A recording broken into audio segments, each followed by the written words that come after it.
MBBS in just 16 lakhs. Kyrgyzstan, Central America, Russia, Georgia. Orbit Global Education. నమస్కారం, welcome to I dream. ధర్మ మార్గం with Vijitha కార్యక్రమానికి స్వాగతం.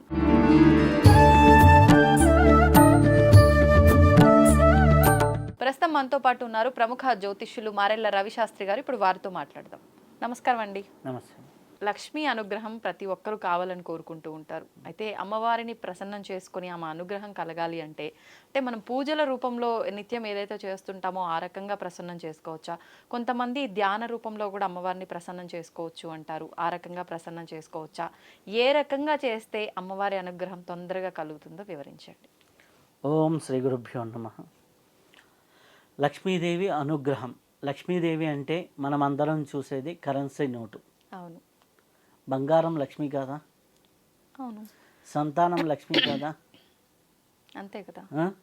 మనకి అష్టలక్ష్ములు ఉన్నాయి. అంటే మన చుట్టూ ఉన్నటువంటి ప్రకృతి ఏదైతే మనం ఉపయోగించుకుంటున్న ప్రకృతి స్వరూపం ఏదైతే ఉందో మన సుఖ సౌఖ్యాలకు అధిపతి లక్ష్మీదేవి. మన ప్రతి ఒక్కటి సౌఖ్యంగా ఉండటం కూడా మనకి అన్నమాట. సరైన సమయానికి నిద్ర పట్టాలన్నా నీకు లక్ష్మీదేవి అనుగ్రహం ఉండాలి. సరైన సమయానికి సరైన విధంగా నీ జీవితం ఉండాలి అంటే నీకు లక్ష్మీదేవి అనుగ్రహం ఉండాలి. ఓన్లీ ఒక కరెన్సీ నోటుకే లక్ష్మీదేవిని లక్ష్మీ అమ్మవారిని అంకితం చేశాం. లక్ష్మీదేవికి నిజమైనది ఏంటి అంటే ప్రకృతికి అధిపతి, లేకపోతే వనరులకు అధిపతి. నీకు ఉన్నటువంటి నువ్వు ఉపయోగించుకునే ప్రతి వస్తువుకి అధిపతిగా మన లక్ష్మీతత్వాన్ని మనం ఆపాదించవచ్చు. కాబట్టి మనం ఉపయోగించుకునే ప్రతి వస్తువు పైన, మనం ఉపయోగించుకునే ప్రతి పరిస్థితి పైన మనం కృతజ్ఞతాభావంతో ఎవరైతే ఉంటారో వారికి లక్ష్మీతత్వం అనేది ఇంకా యాక్టివేట్ అవుతుంది. ఇప్పుడు మనం ఈ చైర్లో కూర్చున్నాం, లేచి వెళ్ళేటప్పుడు ఒకసారి థ్యాంక్ యూ అనేది ఉంటే దీనికి ఒక ఎనర్జీ అనేది ఉంటుంది. అంటే వస్తువు విషయంలో కూడా కృతజ్ఞతా భావంతో ఉండాలి. అంటే మనకి అంటే ఇది ఒక వస్తువుగా మారింది, ఒక ఎలిమెంట్గా. మనకి ఆ ఎలిమెంట్కి ముందర ఏంటి, అది ఒక శక్తి స్వరూపమే కదా. ఆ శక్తి స్వరూపం మనకు ఉపయోగపడుతుంది. ఒక కృతజ్ఞతాభావం. ఆ కృతజ్ఞతాభావం ఎవరికైతే ఉంటుందో ప్రకృతి పట్ల, మనకు ఉన్నటువంటి వనరుల పట్ల, మనకి ఎవరైతే హెల్ప్ చేశారో వాళ్ళ పట్ల కృతజ్ఞతాభావం ఎవరికైతే ఉంటుందో వారికి లక్ష్మీతత్వం అనేది పెరుగుతూ ఉంటుంది. లక్ష్మీతత్వాన్ని మనం ఎక్కడ చూస్తాం? మన వెంకటేశ్వర స్వామికి లక్ష్మీదేవి ఎక్కడ ఉంటుంది? హృదయంలో, హృదయ స్థానంలో ఉంటుంది. హృదయ స్థానం మీద అంటే మన లక్ష్మీ స్థానం అనేది మన చక్రాల్లో అనాహత చక్రానికి సంబంధించింది. అమ్మవారు బీజాక్షరాన్ని మనం శ్రీం అంటాం. శ్రీం శ్రీం శ్రీం అంటాం. మీరు శ్రీం అన్న ఈ హృదయ స్థానంలోనే వైబ్రేట్ అవుతుంది. కావాలంటే చూడండి, శ్రీం అని. శ్రీం ఎక్కడ? ఈ హార్ట్ దగ్గర నుంచి, నాభి నుంచి పైన మన హార్ట్ లోపల కదులుతుంది. నాభి పై భాగం ఇదే. దీన్ని లక్ష్మీ స్థానం అంటారు. ఈ లక్ష్మీ స్థానం ఎవరికైతే పర్ఫెక్షన్గా ఉంటుందో వాళ్ళకి ఏంటి, శరీరంలో అక్కడ సంచారం అయ్యేది ప్రాణవాయువు. ప్రాణశక్తి ఎక్కువగా ఉంటే వారికి లక్ష్మీ శక్తి ఎక్కువ ఉంటుంది. అంటే పర్ఫెక్షన్ అంటే ఏం చేయాలని? ప్రాణశక్తి ఇలా అంటే నిత్యం చేస్తూ ఉండాలా? అంటే ప్రాణశక్తి అనేది ఎవరికైతే ఎక్కువ ఉంటుందో వారికి లక్ష్మీ శక్తి ఎక్కువ ఉంటుంది. ప్రాణశక్తి ఎవరికి ఎక్కువ ఉంటుంది? ప్రకృతితో ఎవరైతే మమేకమై కృతజ్ఞతా భావంగా ఉంటుందో వారికి ఉంటుంది. లేదు, బీజాక్షర పదంగా శ్రీం శ్రీం శ్రీం అని చేస్తూ ఉంటే వారికి కావాల్సిన అవకాశాల రూపంలో వస్తుంది. అవకాశాలు వస్తూ ఉంటాయి ఎత్తుక్కొని. ఇప్పుడు మీరు చేశారు, ఓ మంచి నలుగురిని, ఇంకా మంచి వాళ్ళని ఇంటర్వ్యూ చేసే అవకాశం వస్తుంది. అది నేను చేశాను, మంచి క్లయింట్స్ వస్తారు జ్యోతిష్యానికి. అలా అన్నమాట. తెలియకుండా మనం చేస్తున్న ఫీల్డ్లో ఎక్కువ అవకాశాలు రావడానికి శ్రీం బీజం బాగా ఉపయోగపడుతుంది. అలాగే మనం వచ్చిన వ్యక్తితో కృతజ్ఞతగా ఉన్నాం అనుకోండి, థ్యాంక్ యూ అండి మీరు రావటం మాకు హ్యాపీగా ఉందని, రెండోసారి ఆ వ్యక్తి నలుగురిని పంపిస్తాడు. ఇదే కదా జరిగేది. సో అవకాశాలు పెరుగుతూ ఉంటాయి. అవకాశాలు ఫైనల్ ప్రోడక్ట్ ఏమవుతుంది? మనీ అవుతుంది. ఫైనల్గా జనరేట్ అయ్యేది మనీ అవుతుంది. కానీ అవకాశాలు పెరుగుతూ ఉంటేనే కదా మెయిన్. ఏదో రూపైన అవకాశాలను సృష్టించబడి ప్రకృతితో నువ్వు ఒక అవుట్డేటెడ్ ఎలిమెంటేగా కాకుండా ఒక యూజ్లో ఉన్నటువంటి ఎలిమెంటెడ్గా నువ్వు ఉండాలి అంటే నువ్వు శ్రీంకార తత్వంలో ఉండాలి. ఓకే. శ్రీంకార తత్వంలో ఎప్పుడైతే ఉంటావో ఆటోమేటిక్గా ఉంటుంది. మీకు చాలామంది చూడండి, నా మనస్సు అంతా గజిబిజిగా ఉందనుకోండి, ఏ పని చేయబుట్టి అవును, శ్రద్ధ ఉండదు. అప్పుడు ఏమవుతుంది, హృదయం అంతా కూడా ఏదో కకావికలంగా ఉన్నప్పుడల్లా ఓ బాధ కలిగినా కానీ ఏ పని చేయబుద్ధి పుట్టదు. ఎందుకు, నీ హృదయస్థానం వీక్ అయి ఉంది. ఓకే. నువ్వు హృదయస్థానం వీక్ అయినప్పుడు ఏమవుతుంది, ఆటోమేటిక్గా నువ్వు పని చేయలేవు, చేసినా కానీ ఫలితం ఉండదు. అవును. ఎప్పుడైతే హార్ట్ ప్యూరిఫై అయి ఉంటుందో ఆటోమేటిక్గా నీకు మంచి రిజల్ట్స్ అనేది ఫైనాన్షియల్గా ఉంటాయి. కాబట్టి మీరు ఎప్పుడైతే హృదయస్థానం బాగుంటుందో ఉంటుంది, దానికే మనకేంది యోగ మార్గంలో ఏం చెప్తారు అంటే, మన ఎడ పింగళ సుషుమ్న నాడుల్లో పింగళ నాడిని ఎక్కువ యాక్టివేట్ చేసుకున్న వాళ్ళకి లక్ష్మీతత్వం వాళ్ళలో ఎక్కువగా ఉంటుంది. అలాగే మన జీవితంలో వాటర్ ఎలిమెంట్ ఎక్కువగా ఉంది బాడీలో. చాలామంది వాటర్ తాగరు, కరెక్ట్గా యూరిన్ కానీ దీనికి కానీ ఉపయోగించుకోరు. వాళ్ళకి ఏమవుతుంది, వాటర్ తాగకుండా ఉన్నారనుకోండి, ఏమవుతుంది, ప్రకృతిలో వాటర్ తగ్గితే ఏమవుతుంది, డ్రై అవుతుంది. డ్రై అయితే పంట పొలాలు కూడా నాశనం అవుతాయి. నీలో డ్రై అవ్వకుండా నువ్వు చూసుకోవాలి కదా. నీలో ప్రకృతి అనే ఒక పంట ఉంది, ఆ ప్రకృతి అనే పంటకి కావాల్సిన వాటర్ నువ్వు ఇవ్వాలి కదా. సో నువ్వు కరెక్ట్గా వాటర్ తీసుకున్నా నీకు లక్ష్మీతత్వం యాక్టివేట్ అవుతుంది.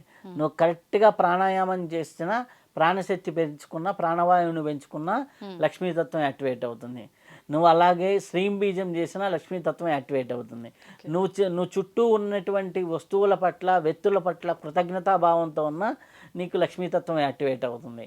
కేవలం లక్ష్మీ పూజకి లక్ష్మీ అమ్మవారిని పెట్టుకొని, ఫోటో పెట్టుకొని, కమలాలతో పూజ చేస్తూ ఇంట్లో పని మనిషిని తిట్టావనుకో, నువ్వు చేసిన పూజ మొత్తం వేస్ట్. ఓకే. ఓకే. అంటే అది తప్పు చేస్తే తిట్టాలి, అది ధర్మం. తప్పు చేస్తే తిట్టాలి, ఎంత తిట్టాలో అంత తిట్టాలి. దానికంటే డోస్ పెంచి తిట్టావంటే వాళ్ళు బాధపడితే అది నీకు కర్మ అవుతుంది. సో నువ్వు ఎంతవరకు కృతజ్ఞతాభావంతో ఉన్నావు, ఎంతవరకు పద్ధతిగా ఉన్నావు. ఓ భార్య భర్త పట్ల ఎంత కృతజ్ఞతగా ఉండాలి. నా భర్త సంపాదించుకొని వస్తున్నాడు, హ్యాపీగా ఆయనకి సరిగ్గా వండి పెట్టాలి, ఆయన హ్యాపీగా చూసుకోవాలి అనేది భర్త పట్ల కృతజ్ఞత ఉండాలి. భర్త నేను ఇంటికి వెళ్ళేసరికి నా భార్య వండి పెడుతుంది, నా భార్య అన్నీ చేసి పెడుతుంది అని భార్య పట్ల కృతజ్ఞతతో ఉండాలి. అప్పుడు ఏమవుతుంది, ఇద్దరు ఒకరికొకరు కృతజ్ఞతతో ఉంటే ఏమవుతుంది, కుటుంబం చక్కగా ఉంటుంది, వాళ్ళిద్దరు అన్యోన్యత పెరుగుతుంది.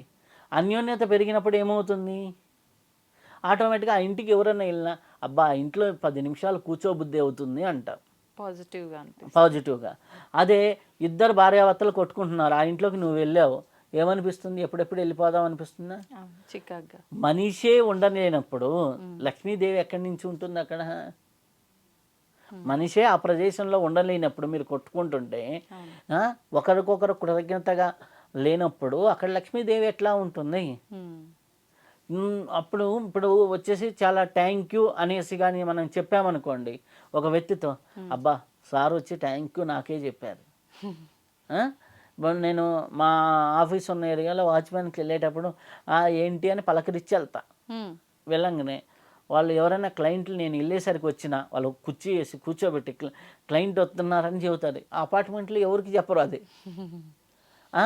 అనగానే వాళ్ళు ఇచ్చిన రెస్పెక్ట్కి మొన్న ఒక ఆయన వచ్చి, సార్ మీకు ఎంత వాల్యూ ఉందో సార్, వాచ్మెన్ ఎంత వాల్యూ ఇచ్చారు, మీకు ఎంత గౌరవం ఇచ్చారు అంటే వాళ్ళకి ఆ ఇంప్రెషన్ అనేది ఒక పాజిటివ్ వైపు అనేది అవుతుంది. ఆ పైన ఉంటారండి పోండి అన్నారు అనుకోండి, వాళ్ళు అంటే లిఫ్ట్ వరకు పేరు చెప్పగానే మీది పలానా ఫ్లోర్ అండి, పలానా ఫ్లాట్ నెంబర్ అండి, రండి అని లిఫ్ట్ వరకు కూడా తీసుకెళ్తారు. మాకు జరిగింది ఎక్స్పీరియన్స్. సో అది ఏమవుతుంది, అక్కడ రాగానే అబ్బా సార్ పేరు చెప్పంగానే అనే ఒక పాజిటివ్ వైపు అని వస్తుంది. వాళ్ళతో వెళ్ళేటప్పుడు ఏంటి బాగున్నారా ఏంటి అని ఒక పలకరింపు అంతే చాలు కదా, చాలు. వాళ్ళకి తృప్తి అన్నమాట. వాచ్మెన్ అనేసి అది చేయలేదు ఇది చేయలేదు అని ఎగరటం కాదు కదా. అదే అనమాట. సో అప్పుడు నీకు కృతజ్ఞతాభావం అనేది ఒక పాజిటివ్ ఇంప్రెషన్ ఇచ్చినప్పుడు ఆ పాజిటివ్ ఇంప్రెషన్ మల్టిపుల్గా నీకు పాజిటివ్ సైకిల్ పెంచుతుంది. మల్టిపుల్ పాజిటివ్ సైకిల్లో నీకు సోర్సెస్ ఆఫ్ అవకాశాలు పెరుగుతాయి. నీ సోర్సెస్ పెరిగినాయి అనుకోండి, ఆటోమేటిక్గా నీకేమవుతుంది, మనీ జనరేట్ అవుతుంది. ఫైనల్గా మనీ జనరేట్ అవుతుంది. సో అది కృతజ్ఞతతో తెచ్చుకుంటావా? నువ్వు చేయాల్సింది పైకి కృతజ్ఞతాభావం, ఇంటర్నల్గా ఏంది శక్తి పెంచుకోవడం, సాధనాపరంగా ఏం చేయాలి, బీజమంత్రం చేసుకోవడం. ఇలా నువ్వు అనేక కోణాల్లో నువ్వు మార్చుకుంటూ కానీ వస్తే నీ హృదయ చక్రం అనేది ప్యూరిఫై అయ్యి అదే కదా హృదయ చక్రం. హృదయం బాగున్నోడు ఏమో చేస్తాడు, అందరినీ పలకరించుకుంటూ వెళ్తాడు. అన్నీ చూడండి, మళ్ళీ కనెక్ట్ అయ్యి హృదయ చక్రం బాగుండాలి. హృదయ చక్రం ఎవరికైతే బాగుంటుందో లక్ష్మీదేవి వారి ఇంట్లో ఉంటుంది. కాబట్టి హ్యాపీగా మీ హృదయ చక్రాన్ని ప్యూరిఫై చేసుకోండి, అందరితో ప్యూర్గా మాట్లాడండి, కల్మషం లేకుండా ఉండండి, లక్ష్మీదేవిని మీ సొంతం చేసుకోండి. అద్భుతం. ధన్యవాదాలండి. ధన్యవాదాలు. తవ్వండి, తవ్వుతూనే శివలింగం. సరే దాన్ని అట్లా కప్పేసేయండి, చూపించదండి. Krishna is there. మూర్తి పూజ కాదు, సాక్షాత్ బ్రజేంద్ర నందన భగవాన్ ఉన్నారు మూర్తిలో. ఏమీ ఆశించకుండా ఆరాధించే వాళ్ళు కూడా ఉన్నారా ప్రభుజీ? నిజమైన భక్తి అంటే మనకు తెలియదు కాబట్టి